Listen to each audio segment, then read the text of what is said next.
Opening up the UFC Vegas 106 main card, we have the return of Gabe Green taking on Matheus Camilo.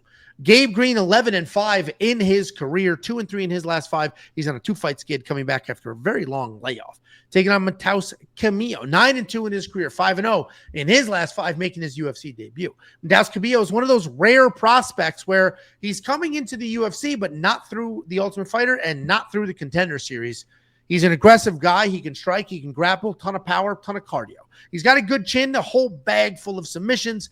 He will plot forward. He will let his hands fly, and he will embrace the chaos. He's fought a lot of low-level guys, so he's doing what he's supposed to do to them. But as long as he's not making those fights close, we can count on him here. He's taking on Gabe Green. Gabe Green's a pretty well-rounded guy. Solid grappling, solid striking, good pressure. He's got a very comfortable striking style where he works in kicks really well. He's got a slick ground game where even if he is the one taken down, he's always threatening with submissions or sweeps. He's got that big one-punch power, or he doesn't have that big one-punch power, but he's got the volume, he's got the pressure, and it suits him really well. He's coming off that knockout loss to Brian Battle where he was just charging in and blasted. Now he's coming back after 2 years away, and he's trying to reinvent himself at 155 pounds. In the quick pick video, I said, he spent an entire career at 170. He's come to, and somebody's like, no, he didn't. He did not spend. This dude has been at 170 for the last God knows how many years. God knows how many years. 5, 6, 7 years. He's been at 170 pounds. Coming down from 170 to 155 after many years, many fights, is a dramatic drop. He's not a small dude. He's jacked. He's big, and he's older. He is. Hold on. How old is he? Click. Ah, shit. I did the same graphic twice. I really fucked up these graphics. Jesus Christ. Gabe Green's older. So it's not like he's a 25-year-old guy trying to make something happen. Coming back after a 2-year layoff. Dropping a weight class after being knocked out. Looks like it was 2018. And it was actually a 160-pound championship. Okay, so when was he at 155? It appears it was probably also 2018 against Javier Garcia. Looks like in April. They don't have the weight listed here in Wiki. 7 years ago.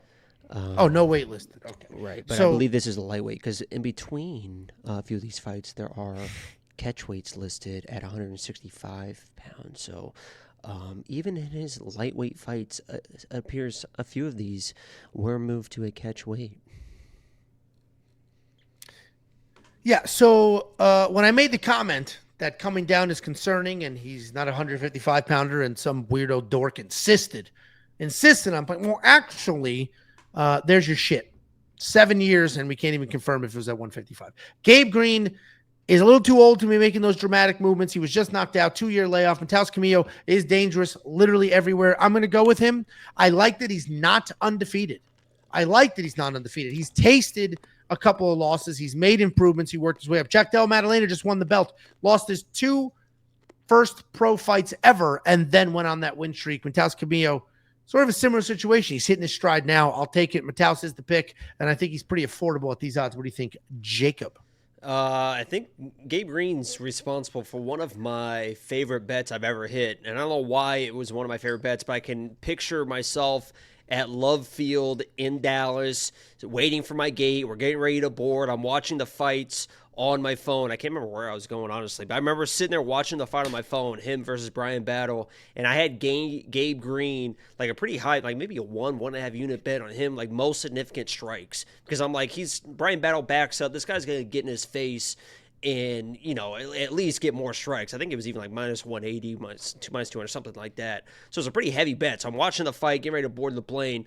He blitzes across, and I'm pretty sure he landed like 5 to like Brian Battle's 3 or something. So before he got knocked out, I ended up hitting that bet for most significant strikes. So shout out to him in that fight. I like Matheus in this, but as far as a betting, I don't know why anybody would want to bet this fight. Matheus, the odds seemed a little bit. I've got a bet. Oh boy, yeah. Because Gabe's not a bum. I mean, he knows what he's doing. He's jack of all trades. He's a veteran in there. coming off, you never know how these people are going to respond after they've been, kind of knocked out with the long layoffs and stuff like that. Some people, it's the hardest they've ever worked. Some people don't care. It just seems like a lot of question marks in this fight. Is Matheus good? Is he not good? We really don't know that question mark. So to pay a minus 200 price tag for a lot of question marks, I think there's better money to be spent elsewhere. As a pick, I'm going Matheus, but I'll sit back and watch this and we'll see if he's a prospect or not. Yeah, see, I'm going the opposite direction. Listen, I had a lot of success last week with Marc-Andre Barreau, basically saying Bruno Silva's done. He doesn't care about his career, and he just doesn't physically look the same, whatever. And obviously that's a different situation here because Gabe Green I can see you. Gabe Green is reinventing himself, so he does care about his career. But I have had a lot of success recently fading a side of the fight, and that's what I'm doing here.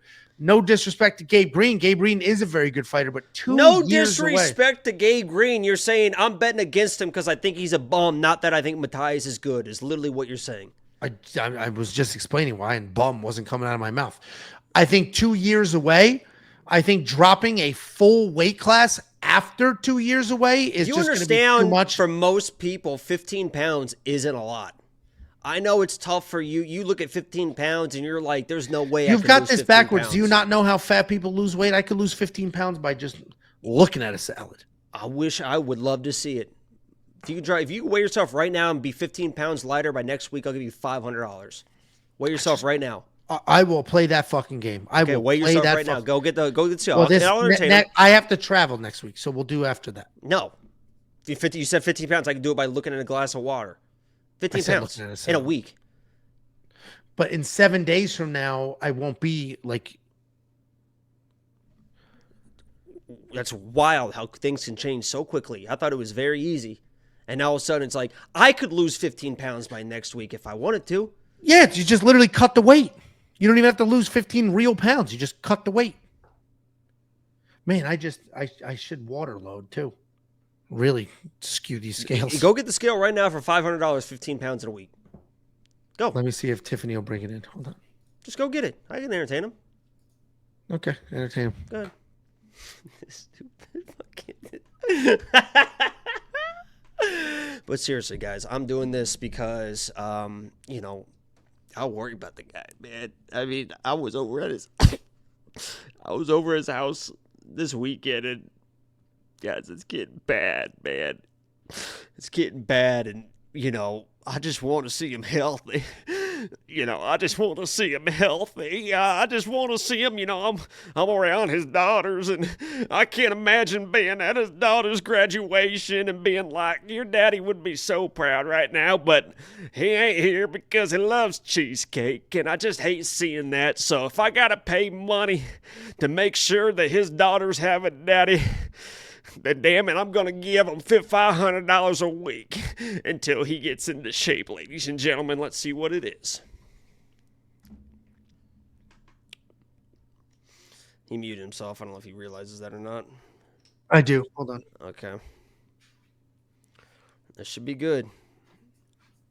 Or is he putting stuff in his pockets? You got anything in your pockets? Show the scale. Show it. 265.2. Everyone write it down. 264. Oh, yeah, dude. I didn't see that coming. I did not see that coming. 265.2, mister. I'm 230, 240. I've been saying 6'3", 260. 265.2. Jesus. 15 pounds, $500. Ooh. Oh, boy.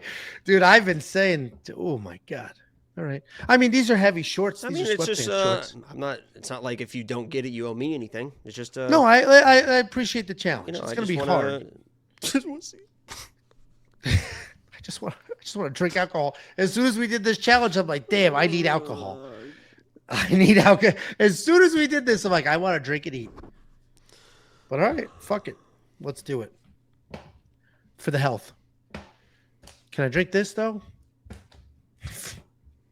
It's going to be funny when you weigh yourself on Monday and you have to lose like 8 more pounds, and then you just do like a You just fucking literally kill yourself to loot like an old school, like fucking in the bath. You got I need the to get sauna, I need to get a fucking- sauna suit from. And you show up at the stream just fucking Emaciated, dehydrated yeah. as shit. Just, oh, I did it. I gotta get a sauna suit from Hayabusa.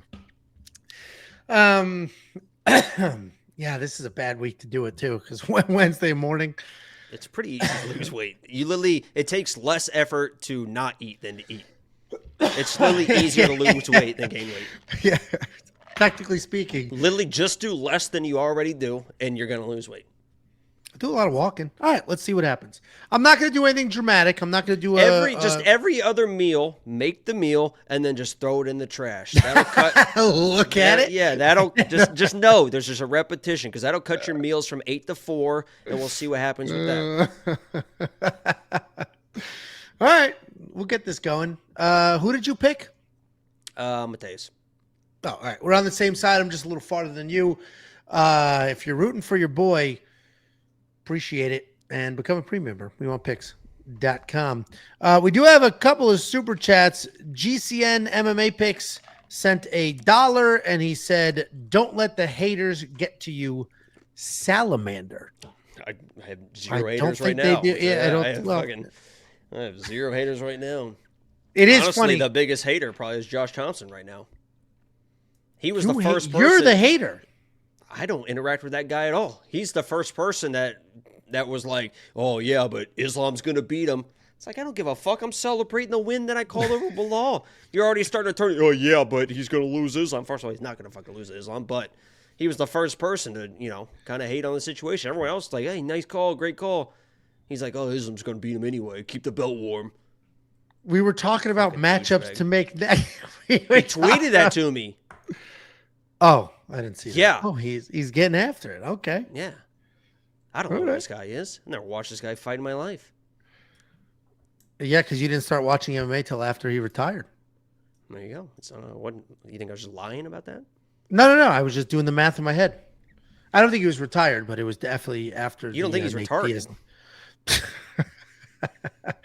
And this guy, I was reading this and was like, absolutely fucking not. And then it did a pivot. He said, you guys should put all premium member names in a bag. That's a big bag.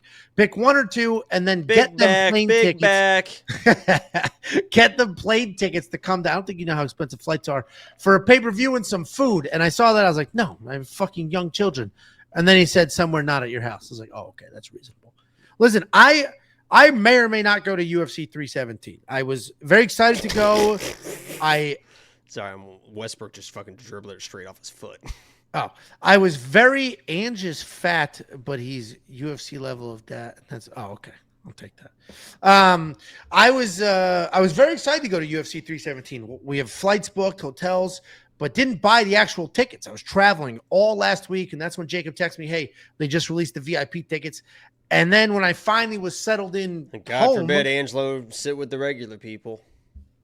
The VIP there isn't could be where you people of sit. color in the regular seats. The VIP isn't where you sit, and you know that. The VIP is all the other add-ons. I went to the VIP with you. It was pretty white in there, and I noticed that you were much more comfortable and stayed there quite a while. These accusations you throw out there are just the problem is you can't defend yourself because it's like, why are you getting so defensive? I'm not defensive. See, it's impossible. It's impossible. Will says, or just say you're going to Cosm and people can show up. Cosm we did go to Cosm. Sucks. Jacob hates it. I liked it. I enjoyed Cosm. Angelo sent me a video of the Cosm and was like, I know you hate the Cosm, but this is pretty sweet. And it's a video of a 2-minute race, a 2-minute horse race. Could you imagine sitting at the Cosm and paying $500 to sit on a couch to watch a big screen for a 2-minute fucking Kentucky Derby horse race? What the hell are you talking about? That place is fucking trash. It might not be $500 for a Kentucky Derby horse race. That place is fucking trash. It's probably more than that. That place sucks. Listen, I liked the Cosm. Our tickets were free, which does impact the enjoyment a little bit. I don't know if I would spend $500. And I don't give a. I would have fucking blown my head off in a video game if I would have paid money for that experience. That place sucks. We had a good experience. Me, you, Casey, we hung out. What the hell There are was- you talking about? It's we had multiple we're sitting, viewers that were You have there. to like sit in a chair, but you guys are on the couch and you're like in the aisle, and then there's no time. You have to look at the tiny TV up top to see what the time was. All of a sudden, you're on a camera angle that you fucking hate, and you're like, "Hey, can we switch this?" But you can't see what the fuck's going on. Can't hear the commentary. It's like fucking. No. I agree. A couple of the And you're camera paying angles. a few $100s a ticket to sit and watch a screen. It is a lot of money. A couple of the camera angles did suck, but the timer, we went to UFC in Saudi Arabia, so that's why there was no timer, no walkouts or any of that. All the other UFCs, they do have all of that. It was Well, Saudi Arabia. you know what that would be better if instead of going to the fucking Cosm, now movie theaters are having UFC. You can go to the movie theater. That's much better. It's just the normal broadcast, but you're in a movie theater, popcorn. You get the experience of like a little bit of a crowd or whatever. It's not, and I'm sure it's not fucking a couple $100. It's probably $25-$30 or something like that. I don't know how much it is, but Well, the movie theater by me has full food, like fucking steaks Yeah, and shit. yeah. Too. You can You eat can whatever you fucking- want yeah. and alcohol. that's what I'm Yeah. saying. Like instead of doing the Cosm, That would be sweet. Yeah. just go to the fucking movie theaters. Check your movie theaters because more and more are doing that. I would literally do that. The idea of leaving at midnight, whatever. I wouldn't but do I would that, do that. but I'm saying if you want an experience like that, just do that instead of the Cosm. It's probably a fucking 10% of the price, and it's a better experience. I don't like watching sports around other people. I hate it. I like watching UFC. The people who come UFC over is to watch fine, it. but like the Pacers, I don't want to like. If you were like, come over and we can watch it in my theater room, whatever. It's like, no, I want to. I watch my teams by myself. Yeah. Leave me the fuck alone. I listen. Or go to the game. I obviously like to watch fights with people, but I only like to watch fights with people who watch fights. I purposely have a curated set of people who get invited over to watch fights. I don't like to invite. If you don't know what you're going to ask a million random fucking questions or be like, this is gay. Like Bo. I hate when Bo's. No, but you know what's great about Bo? He watches every fight. Like he'll be on his phone doing whatever, watching random fight night stuff too. So he's like just such a random. He just the fake Bo feud he just makes literally no just sense. he just disappears into the night. I walk out with him. I'm getting in my car and he just walks into the fog. There he goes. I'm like, how far are you? He's like, just a grocery bag full of beers. Just sometimes he's literally barefoot. I'm like, how far are you? Just about a half a mile. And there he goes. Yeah, he lives like 3 streets over. He comes in. My favorite is he just walks in with a grocery bag of 9 different beers. They're not the same. They're all different. Glass can, big can, short can, IPA, like all different. Oh well, let's move on.